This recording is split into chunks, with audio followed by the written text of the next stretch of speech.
Hello, and welcome to episode 10 of Root Causes, a Not My Generation podcast. The podcast that hopes to bring a national discussion on the differing intersections of the fight to end gun violence.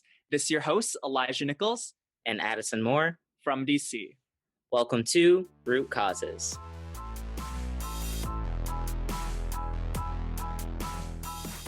Today, we will be discussing the connection between climate justice and gun violence prevention with Rohan, Arora, and Shiv, Goel. Did I say that right? I feel like I fucked that up. You got it right. Are you sure? Also, Okay. so both of you, thank you for coming on. Welcome. How are y'all doing today? I'm doing well. How are you guys? I am vibing. I got off work like an hour ago. I know Addison just got off of work, so everyone listening, give major props to Addison. We stan. My gosh. Thanks. You know that there's this like image of a dancing gecko, and that's kind of where my brain is right now. So I know both of you sort of come from different parts of the country. You sort of come from different backgrounds. You're in different stages of your life. So if both of you wanted to introduce yourself, let us know, let the listeners know about the work that you do, the organizations you're part of, and why you're involved in this movement. So my name is Shiv Goel. I'm a youth climate activist and public speaker. I'm actually in high school. My journey in activism actually started in gun violence prevention, volunteering for March for Our Lives, but my journey took me to One Up Action, which is an organization that works to provide resources to increase accessibility to the environmental justice movement, especially for those in marginalized communities. But more recently, I co-founded Green, also known as Green Period. Green works to streamline consumer access to environmentally friendly brands and products based on type and price point, essentially to simplify shopping consciously and make sustainable living a more inclusive ideal. Nice. We love to hear it. Thank you. Awesome. So before everything, I just wanted to thank both of you all for inviting me to be here today. To briefly introduce myself, my name is Rohan Arora. I'm a climate activist based out of DC as well. And I've been in the space for quite a while now. And my focus really lies in environmental health and climate justice. It really started when I witnessed my father with his asthma and how it was getting a lot worse because of climate-related issues. So I decided to found the Community Checkup, which is a national environmental health organization focused on restructuring the climate narrative to kind of include environmental health. We do a lot of education and outreach events and really try to bring environmental health to the forefront of discussion. In addition to that, I'm on the executive team for the international nonprofit Climate Cardinals as the director of research and development. And we focus on really making the climate movement more accessible to non-English speakers across the globe by translating climate information into over 100 languages. Also, I've done a lot of work with American Lung Association, given my background and why I got into the movement to begin with regarding asthma. I'm an advisor for their Stand Up for Clean Air campaign. I'm really looking forward to this discussion. Thank you so much. Wow, y'all do such amazing work. Like, thank you for all the work that y'all are doing. And wow, that's also a lot. That sounds like y'all are taking on a lot. So definitely appreciate hearing the work that y'all have been doing and will continue to do as well. So to jump into our conversation that I'm very excited to have with y'all, we always like to start off with a very large question. But I am wondering, how do you both define climate justice? So I would really define climate justice as kind of the ongoing struggle to create a better future for our children and future generations, and really to hold those who have so denigrated our planet accountable. As wonderful as the climate movement is, I feel like climate justice specifically is making sure that those who've exacerbated the issue are held accountable for their crimes. And I really try to be careful about that language and make that distinction, I feel like I try to call myself a climate justice advocate because that is what I stand for. But organizations like my own Green is inherently a climate advocacy and educational organization. So adding on to what Shiv said, I think climate justice is oftentimes the fight for actionable change through legislation and more, given systemic issues that are plaguing our nation to this day. Things such as race, socioeconomic status, and more play into how environmental infrastructure impacts the lives of millions of Americans today. So I think environmental justice and climate justice really try to deal with those major issues. You just mentioned, Rohan, environmental and climate justice. Do you think there's a difference between environmental and climate justice, or do you believe that the two are the same? So although they're used interchangeably a lot, for me personally, climate justice is kind of a term that's used to frame the crisis as a more of like a political and ethical issue.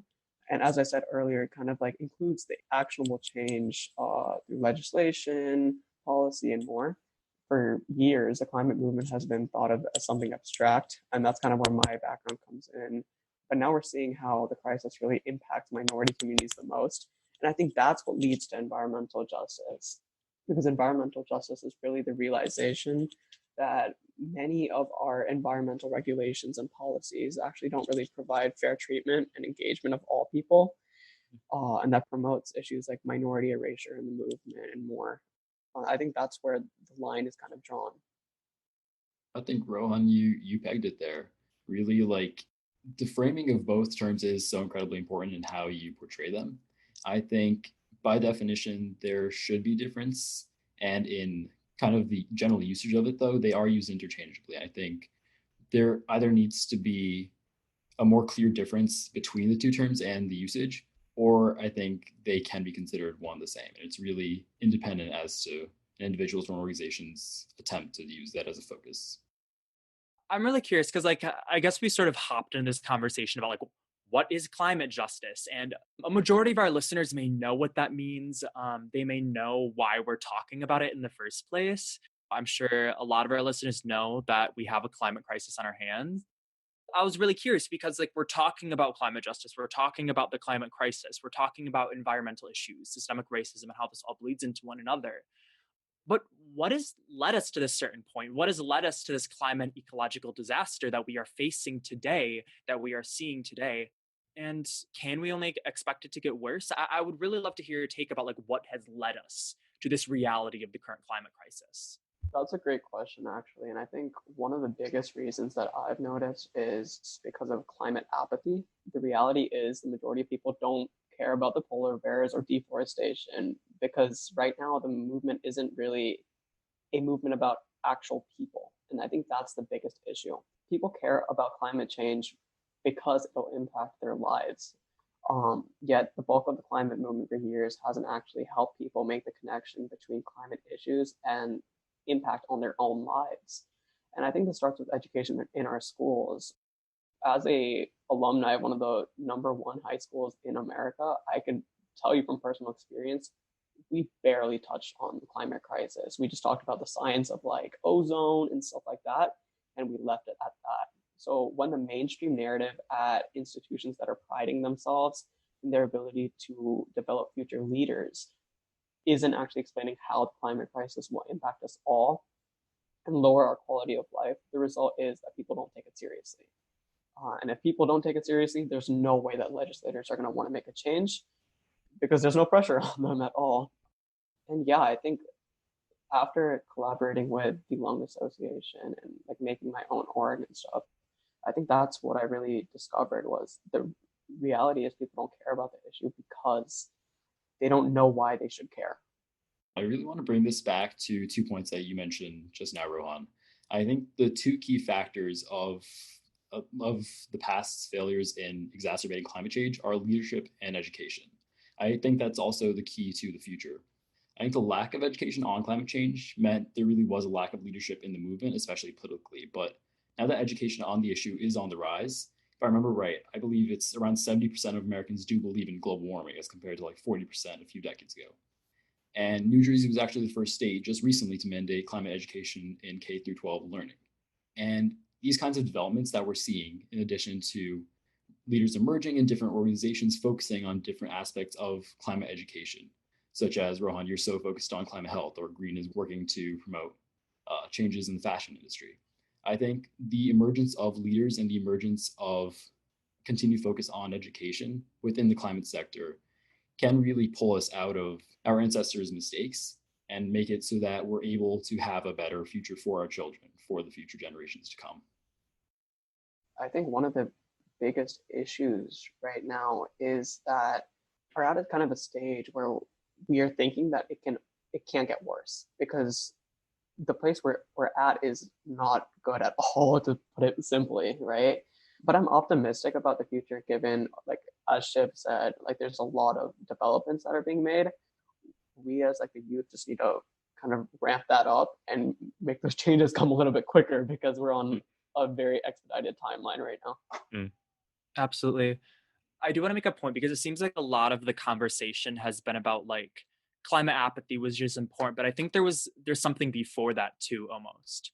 Because for a long time, Exxon, BP, these large corporations, they were hiding information from the public, or they were skewing information from the public. And I think that's important to note, how like climate change, the rate at which our temperatures were going to be rising, they were known 30, 40, 50 years ago by scientists who were hired by Exxon, hired by BP, these large oil corporations. So like there was an understanding, but BP, Exxon, all these large oil companies, they put out a mass public campaign to sort of disavow scientists for 10, 20, 30, 40 years, disavow the science, actively work against getting climate legislation on the books, including to educate our general public in our public schools, including to ensure that we don't have any regulations on these oil companies to ensure that we have clean energy.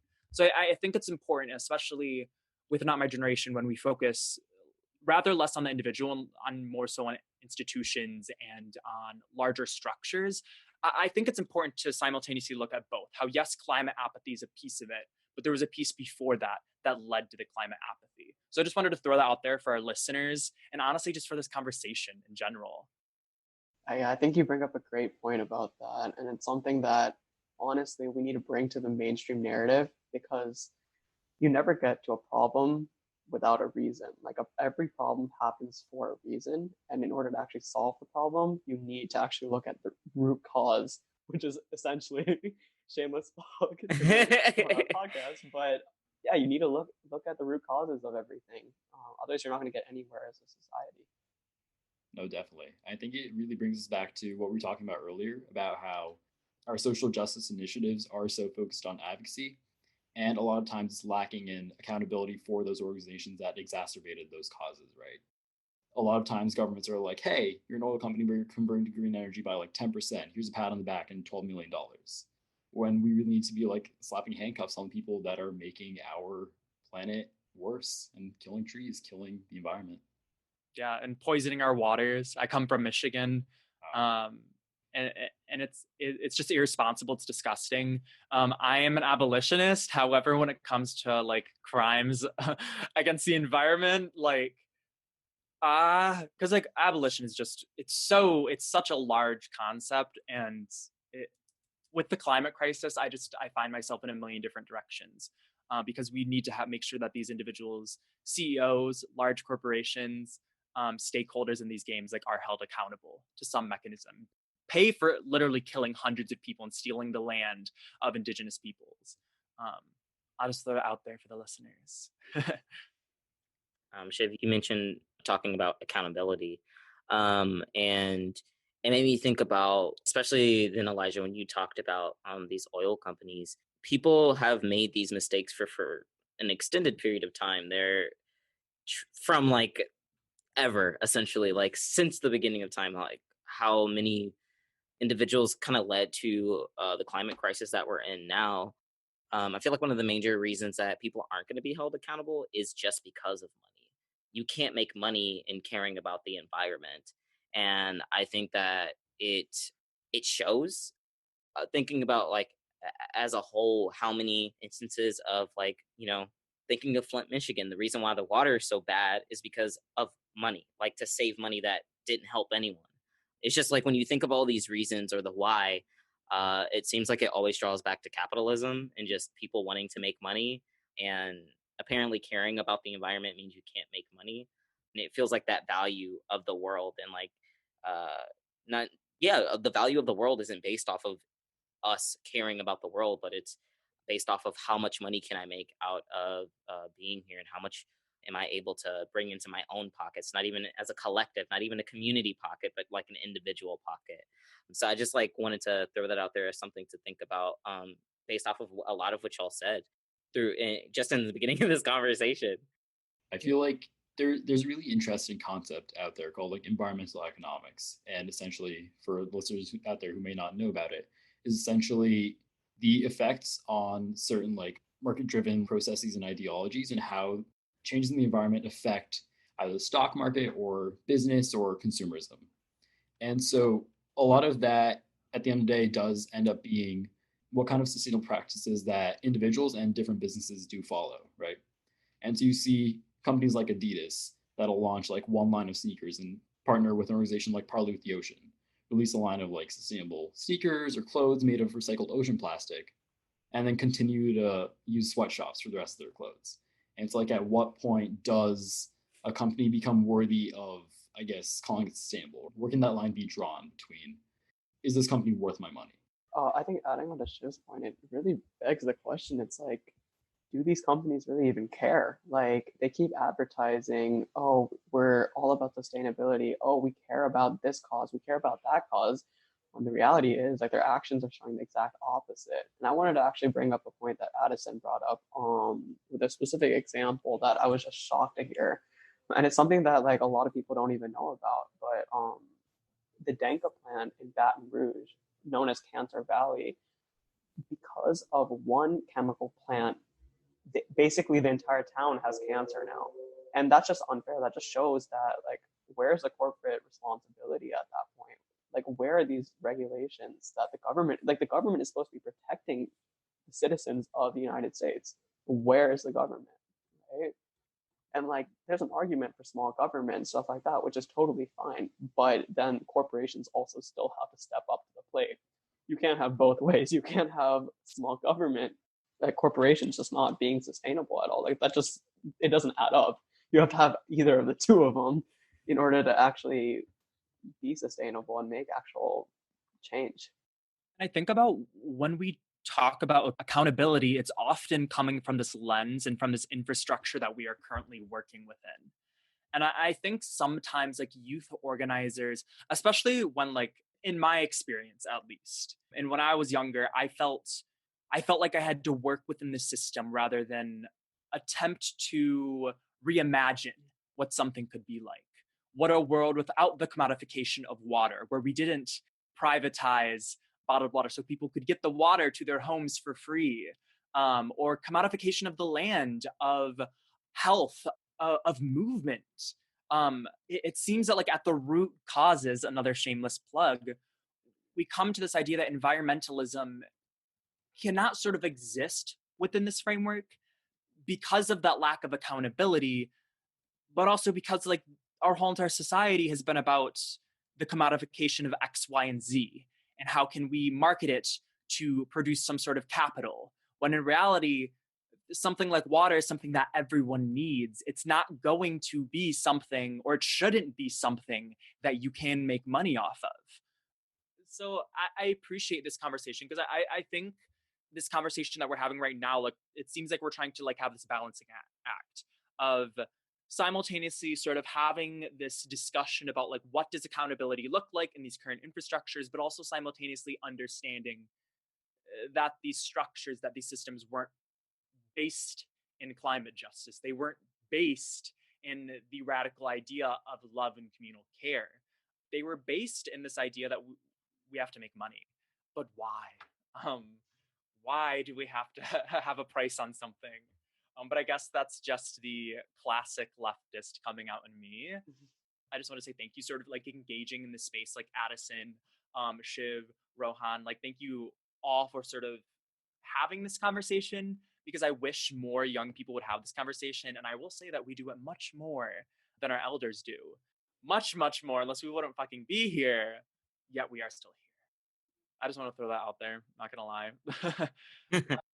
So when we were doing research for this episode to sort of discuss a little bit more about the connection between gun violence prevention and climate justice, since it's not talked about whatsoever, in a report we found from the USAID, there was this case study done in, I can't remember how it's pronounced, so listeners, I'm just going to spell it out for you, just because I don't want to be rude or awful. VANUATU. Can anyone pronounce that for me? Because for some reason I forgot it. No clue either. Don't worry, Elijah. He said, I don't rate me. But when we're looking at this case study, it showed that intimate partner violence increased by 300% following 2 tropical cyclones. Again, things that are only exacerbated from the climate crisis. This was seen in a number of regions and places across the world, really. The report also sort of outlined more broadly how intimate partner violence can be tied to issues when it comes to the climate, agricultural resources, and different issues that come with the climate crisis that we see in the exacerbation of cyclones, of droughts.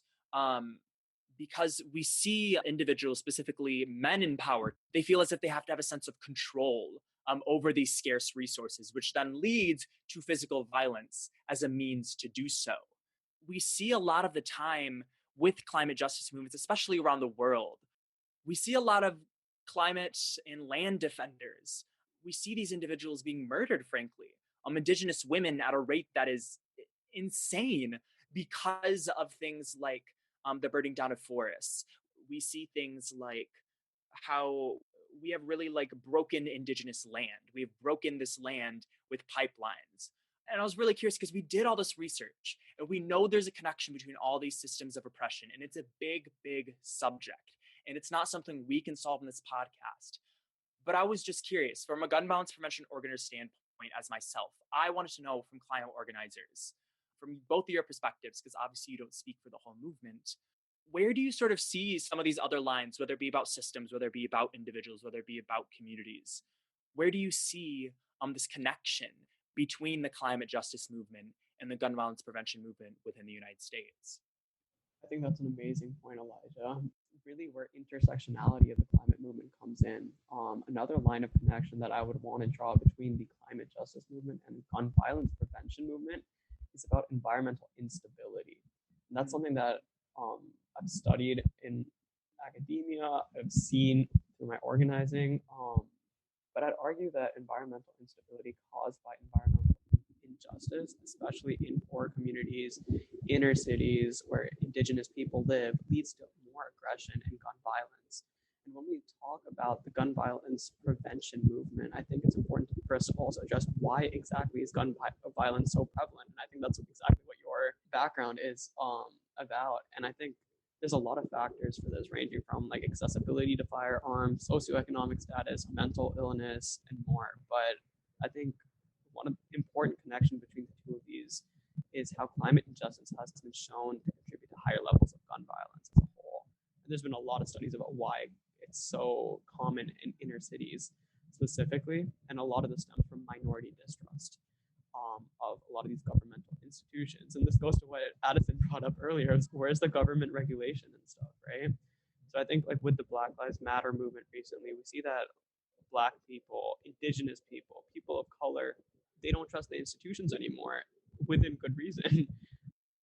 No, yeah, Rohan, you brought up some amazing points. And I especially want to hone in on to one that you talked about, we mentioned a little bit earlier. And that is that minority groups traditionally have always been the most impacted by social justice causes like climate justice and GVP, right? I think that unfortunately one common occurrence with both movements and with social justice as a whole is a lack of diversity. Traditionally, both movements have kind of uplifted Caucasian youth activists over those of color.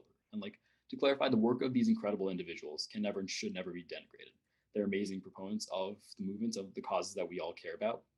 But it's unfortunate that, like other minority groups just haven't been brought to the forefront as much. And there has been a recent trend in uplifting activists of diverse groups, which has been incredible to see. And it is so important for these voices from all walks of life to be heard in these important struggles that we all care about and fight for.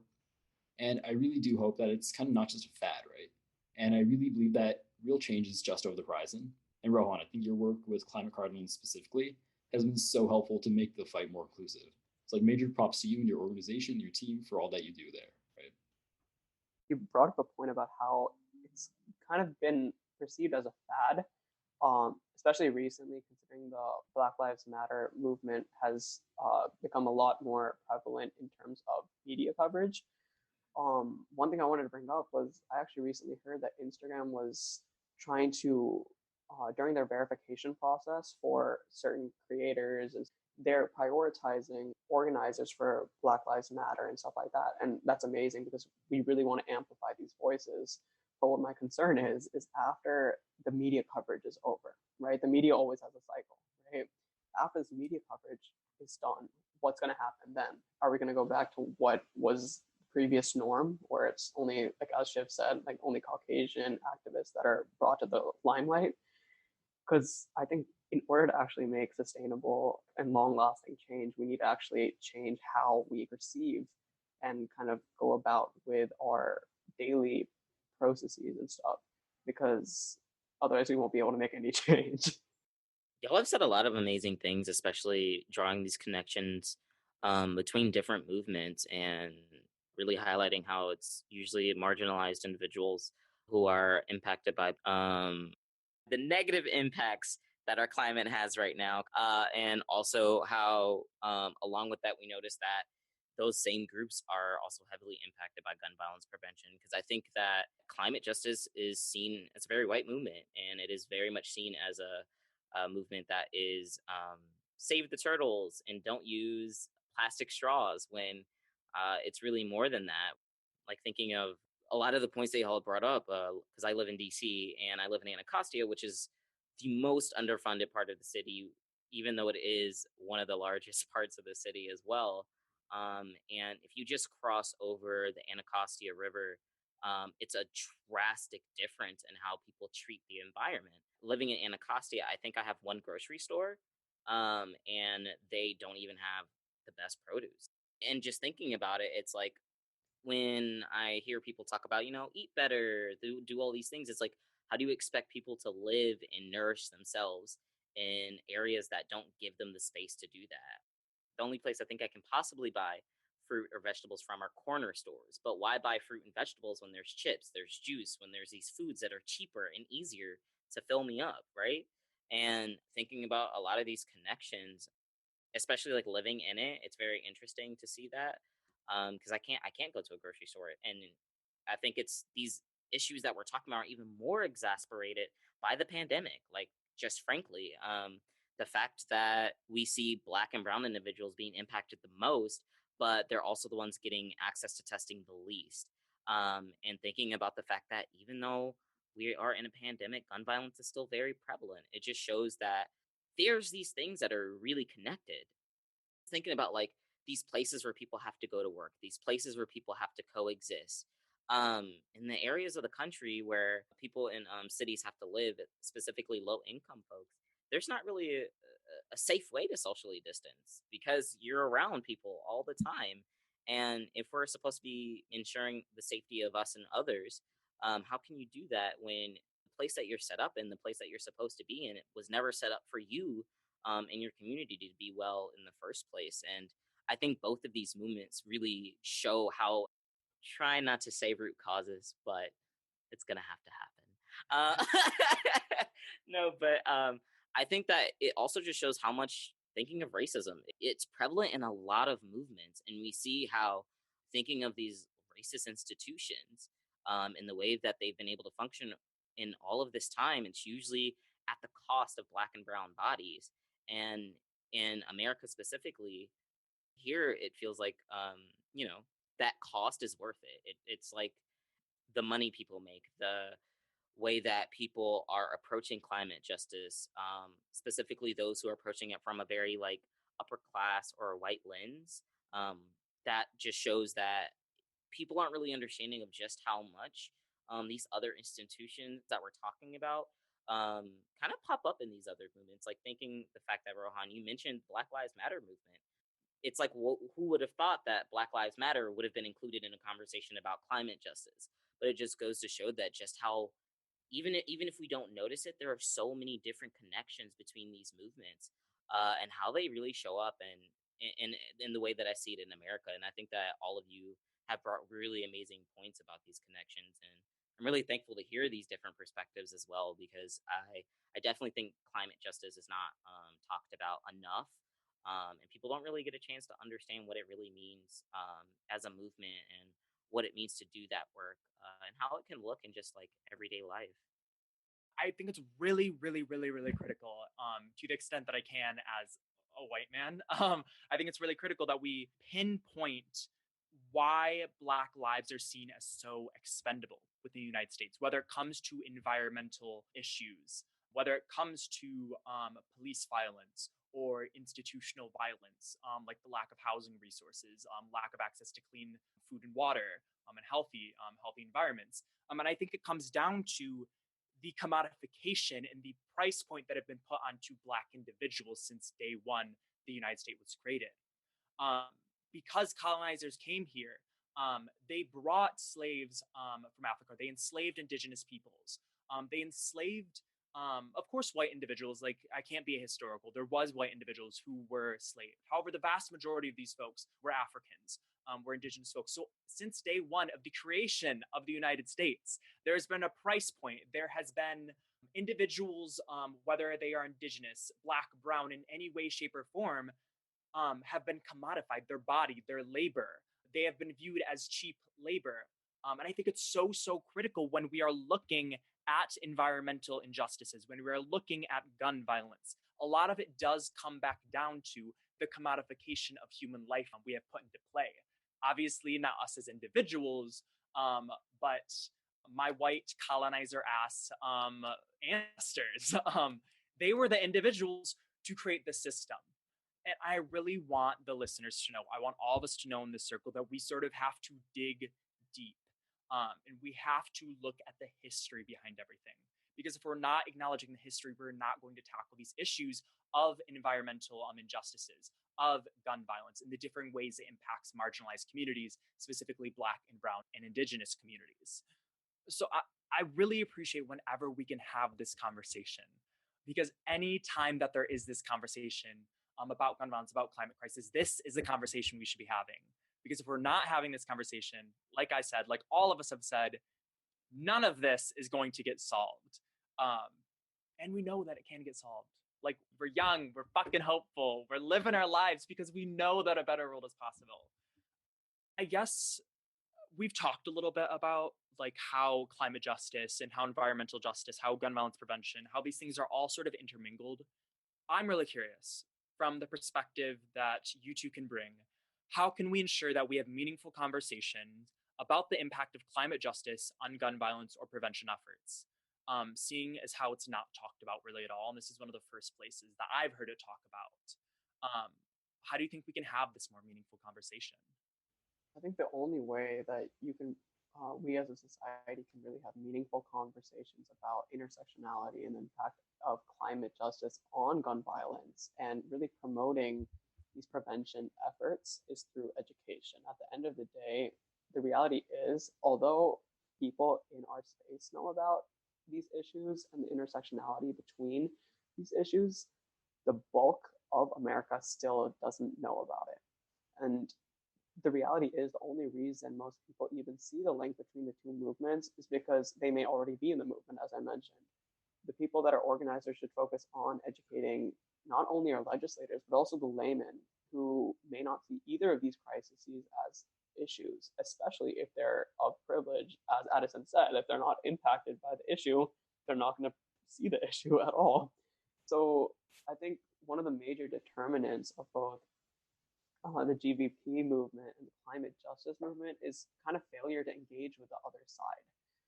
I can tell you guys, as someone who is relatively moderate, like I don't really have super like extreme political leanings to either side of them.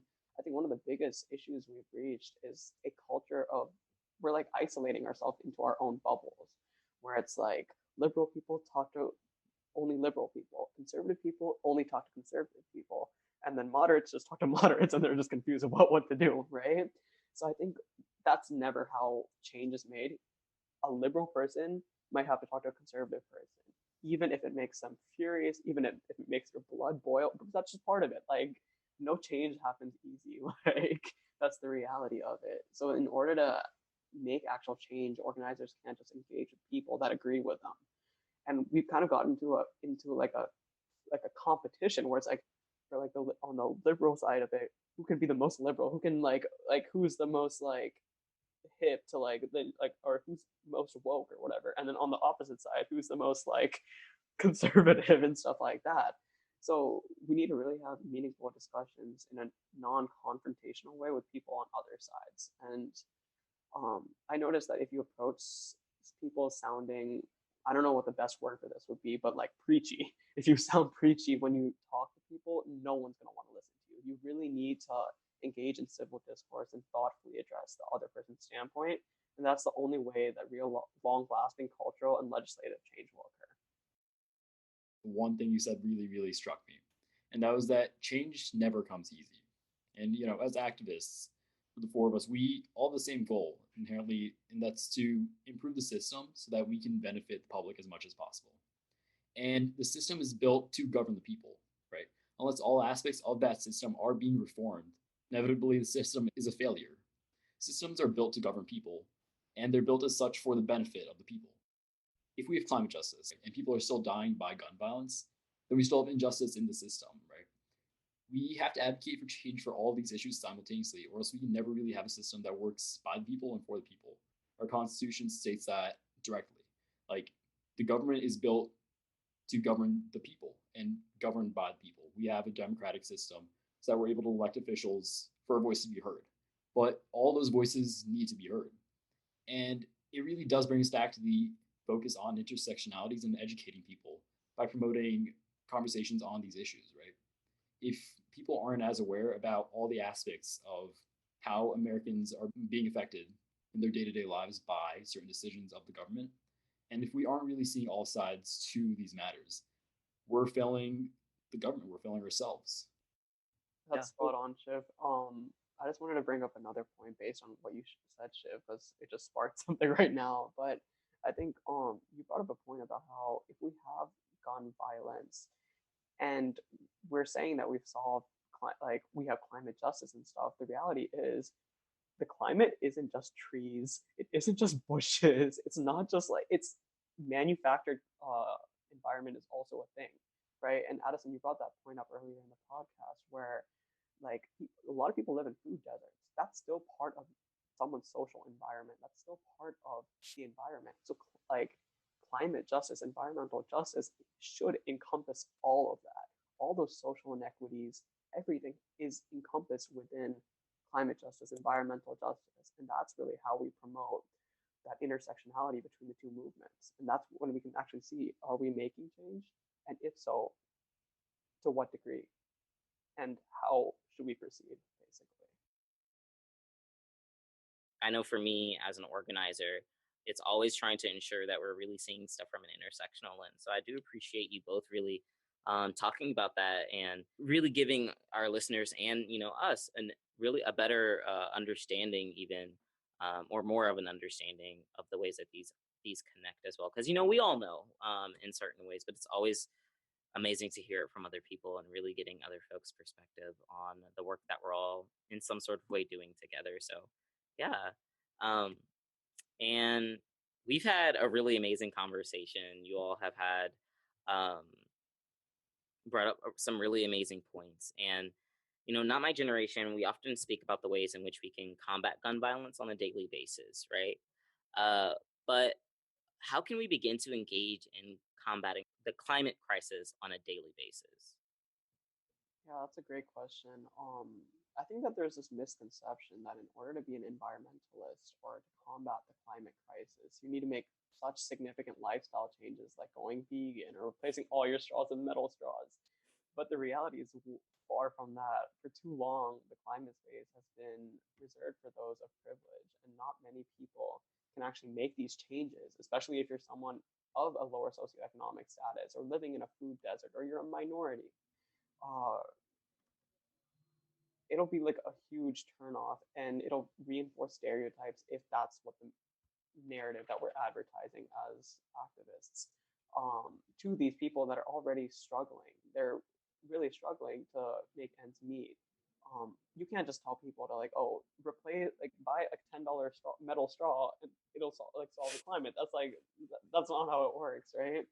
So I think the layman can start engaging in combating the crisis by pushing for the government to incentivize fossil fuel companies to develop more green technology. The root cause of all of this is corporate instability, and they're just not being sustainable, right? So most of these companies are accounting for the bulk of the climate crisis. So rather than the actual individual people themselves. So although individual lifestyle changes are helpful, I think starting off, it might be more useful for the layman to actually actively engage in this space by writing to the legislators, educating their community to demand change about these environmental issues that are in their communities. And I think the same goes for GVP as well. A lot of it is education and then pushing for change because through legislation and stuff. I think, yeah, Rohan, you bring up amazing points in that a lot of times sustainability and involvement within like social justice movements is a privilege, right? And it's so important that corporations and governments are working towards making that more accessible. But I think on that same note, I think it is also so very important for individuals who are concerned about these crises, these essentially public health crises with gun violence prevention and climate change, to educate themselves and learn more about what they can do, right? And that starts about being conscious of how your daily life affects the environment, right? From driving to work and eating meat or to supporting fast fashion corporations, a lot of people's daily lives negatively impact the environment. And a lot of times switching over to better alternatives is difficult, as you mentioned. A lot of times depending on your socioeconomic ability. But I feel that at the end of the day, supporting, if you're able to, supporting those businesses that do have ethical practices can create a shift in the market to generate more support for those kinds of businesses and to draw more attention to the fact that consumers do care. And sorry to plug, but our organization's website kind of directly does do that. So that's green-period.org, GREEN hyphen PERIOD.org. And our exact purpose is to help people do just that. And I really feel that our purpose is to make sustainable living easier. And I mentioned a little bit earlier that our goal at the end of the day is to make it so that sustainability is a little bit more accessible. We do things like on our social media, we educate people about how they can do things like make compost bins. And then on our website, we're implementing the sorting functionality so that you're able to sort by price point and see all these different kinds of products. If you're not able to purchase, then at least support, right? And there are these small actions and small steps that everyone can take, whether it be educating yourself or just shopping consciously. Yeah, thank you both for taking the time to sort of speak on this issue, not only about the climate crisis and what it is and what climate justice is, but talking about individual actions, talking about ways in which we can engage in spaces that have these difficult conversations that tackle so many different things, whether it be about policy, about ways in which we navigate the market, or tackling systems of oppression. So I thank you, both of you, for coming on to speak about this. We hope to have you back someday, possibly, whether it be a few months from now, years from now, whenever. So thank you for grabbing a call with us. Thank you so much for having us and for engaging in this conversation with us and making it so that your listeners are able to hear more about these important issues like intersectionality. That just isn't on the forefront of activism. Yeah, just to echo what Shiv said, just thank you so much, both of you, for bringing us on this episode and really having a tough discussion on what needs to be changed and these connections that aren't really advertised in the mainstream narrative.